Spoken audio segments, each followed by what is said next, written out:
Shift community. My name is Chris Castro, and I work with Marketplace Ministry and community leaders across the globe who want to have impact for the Lord's glory within their sphere of influence.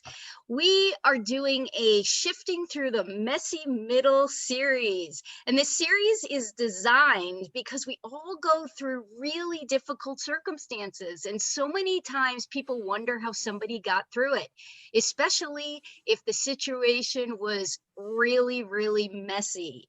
And so this interview series is designed to provide encouragement for those going through their own messy middle situations, to help you kind of walk through it, to show how people got to the other side, and of course, to show how Jesus showed up when you choose to surrender your circumstances to him to get you to that turnaround place through your messy middle. And so today's guest is David Kahle. And David gives me this information about his messy middle. In the aftermath of the 2009 real estate crash, Dave's business suffered an 80% reduction.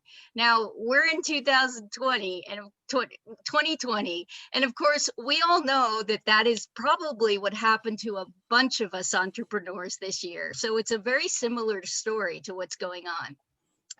Anyway, back in 2009, he was faced with having to lay people off and walking away from a business model that had brought 20 years of growing revenue and impact. Through a prayer intercessor, God revealed his plans for Dave's business. And over the next 12 months, God transformed his business and changed his focus. Today, he spends at least half of his regular time working with Christian business people, facilitating small groups, and writing a regular newsletter and podcast show for them. So welcome, Dave. Well, thank you. It's a pleasure to be here. Well, I am super excited that you're here. And so I'm going to ask you the same 5 questions I ask everybody, because it's amazing how the Lord works in individual circumstances, but everyone gets benefits from it. So my first question is, what was the hardest part of your messy middle? Well, the hardest part was just giving up what was almost my identity. You know, it was a business model. It was a practice. It was a set of processes. It was, and it was my identity, and it was threatened. The whole thing was threatened. I was looking at it all come crumbling down, and so it was, it was bigger than just business, because for 20 years I'd made my living as a seminar presenter and a public speaker and so on, and so I had the identity. I had that as an identity, and it was all crumbling down. It was incredibly scary. And so as you reflect back, what was the significant decision you made during that messy middle that proved beneficial to you? Yeah, it was to shift. There you go. It was to shift my resources and my energy and effort away from what we had been doing for 20 years, and into a new endeavor, and that was, and a new market. And that was to spend more time with Christian business people, less. So I was doing sales seminars and seminars for sales managers and speaking at national conventions, that kind of thing. And that's what came crashing down. And as I looked around, it was clear to me that the Lord wanted me to be involved in a different group of people, and those Christian business people. And so as you look back, what might you have done differently as you've gone through your messy middle? Well, boy, I think you always see this in retrospect, but clearly the Lord had a plan for me, a very specific plan for me, which he shared with me in a written word, a Rhema word directly to me. And if we have time, I'll share the details of that. And the fact that in retrospect, I really shouldn't have doubted that. I should have said, "Hey, Lord, I know you got me, so I'm just gonna hang in here until you work out what you're gonna work out." But type A guy, it's really hard to give up control and say, "I'll just wait on you." let me know what you want me to do. It's really, really hard. And I think that was, in retrospect, and honestly, I think that's a lesson that I have learned.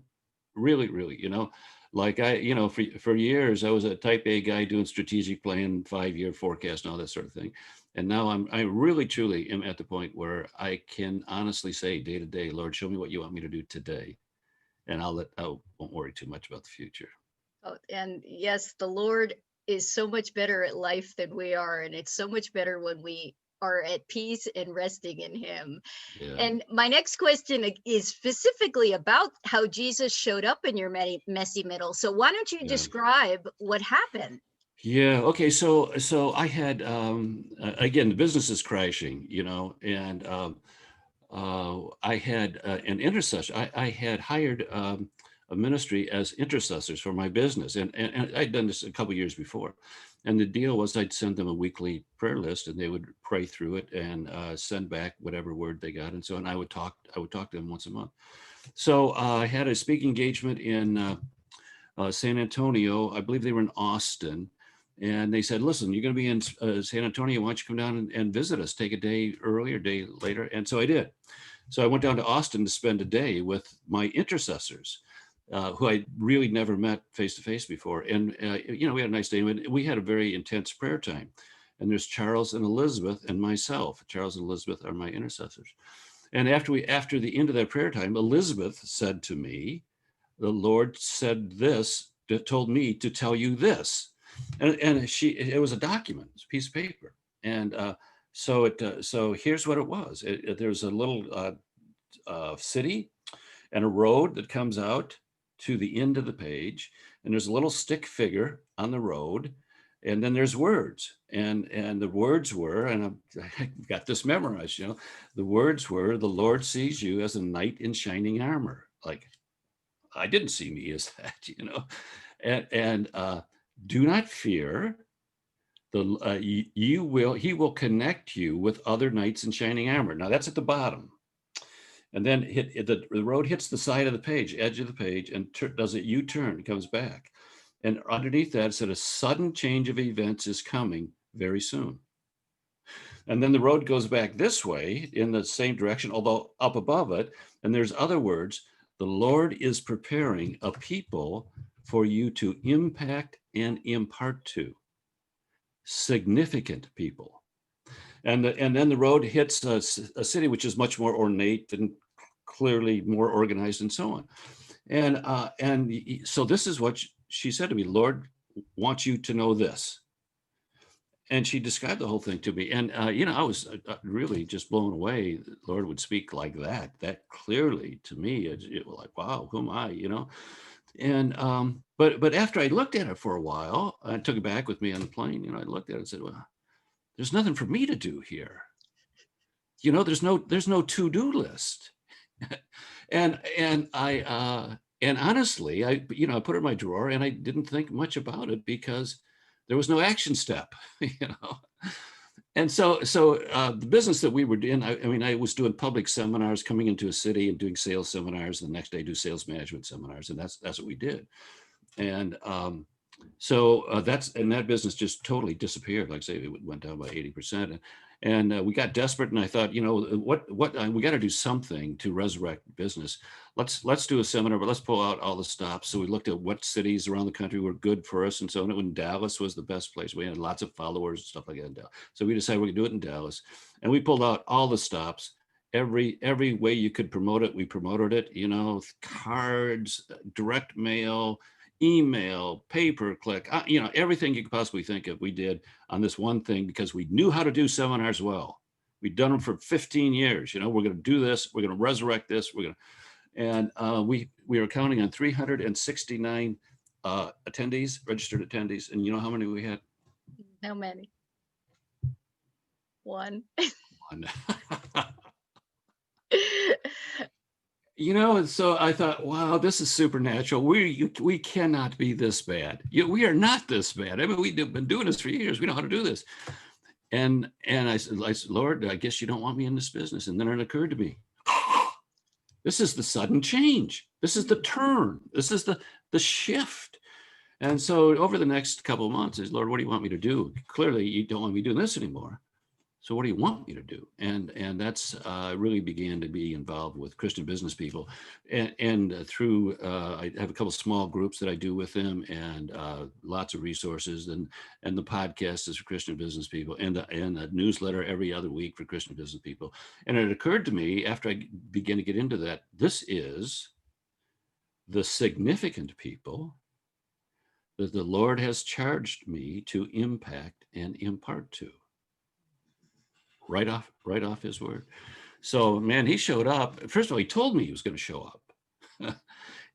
And he wrote it down and put it on a piece of paper. It's not just a word I heard, right there it is. And then he did it. So yeah, it's amazing.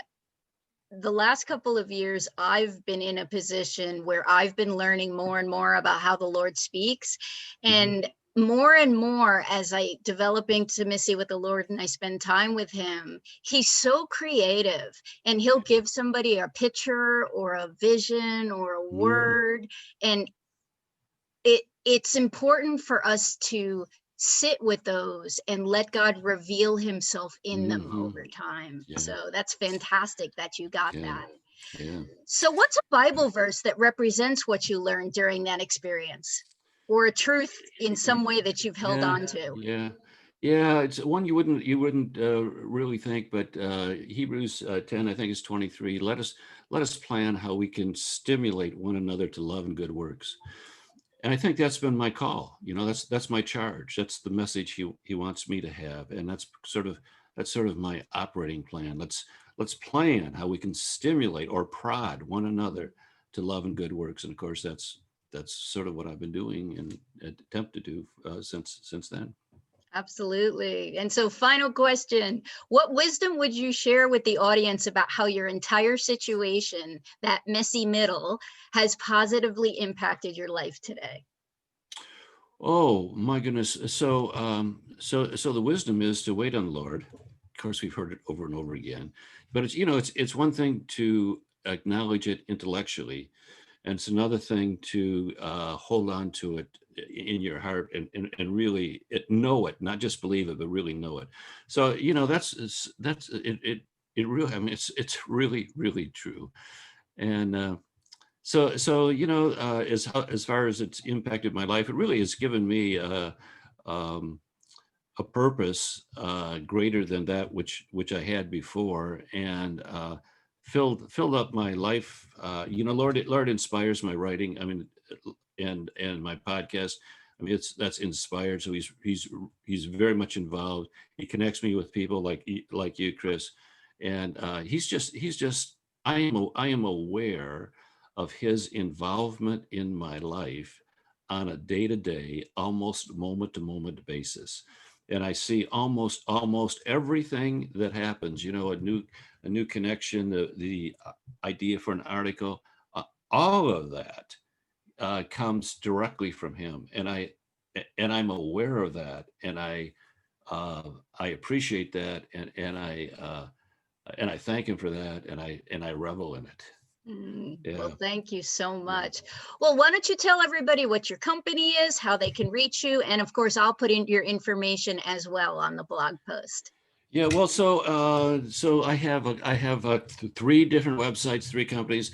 I have the Sales Resource Center, which, by the way, I still do half my time. I do training for business salespeople, and the Sales Resource Center is where we house our online programs, things like that. So if you're in the world of sales or small business, something, the Sales Resource Center. In Christian business, we have a website called the Biblical Business Resource Center, the Biblical Business Resource Center.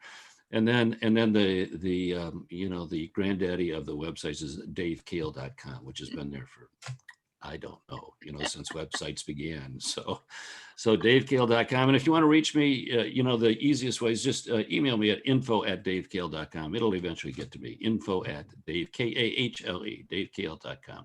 Well, great. And I know you have definitely a LinkedIn group, and do you have a Facebook group too that they can look for? No, I don't do Facebook. So okay. I have LinkedIn, and I'm very visible on LinkedIn. And I actually have two LinkedIn groups, a Christian Sales Association group on LinkedIn. And then I have one for my specialty market, which is wholesale distributors, sales executives of wholesale distributors. Okay. So Well, a couple thank groups. you again, Dave. I appreciate you being here. And thanks everybody for watching the video. If you have any questions, feel free to reach out to me, but definitely reach out to Dave if you think he can help you in any way. Take care, everybody. Have a great rest of your day.